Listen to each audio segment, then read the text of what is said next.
കണ്ണിനിതളെന്നിൽ പതിക്കണ്. മിസ്രിയിലെ രാജൻ അസീസിന്റെ ആരംഭ സൗജത്ത് മിന്നിത്തിളങ്ങി വിളങ്ങും സീനത്തൊളി രാജാത്തി. കണ്ടാൽ കൊതി കൊണ്ട് കരള് തുടിക്കുന്ന കലമാൻ മിഴിയുള്ള കൈതപ്പൂ മണമുള്ള. കണ്ടാൽ കൊതി കൊണ്ട് കരള് തുടിക്കുന്ന കലമാൻ മിഴിയുള്ള കൈതപ്പൂ മണമുള്ള. ഏതാണീ രാജാത്തി, ഏതാണീ രാജാത്തി.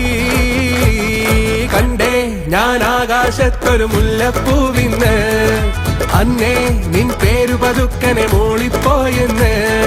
പെണ്ണെ നിന്നുള്ളിലിരിപ്പിവരെങ്ങനറിഞ്ഞെന്ന്, പിന്നെ ചെറുമുന്തിരി പോലവൾ ചോന്നു തൊടുത്തന്ന്. കിനാവിന്റെ കാന്താരിപ്പൂ എരിഞ്ഞ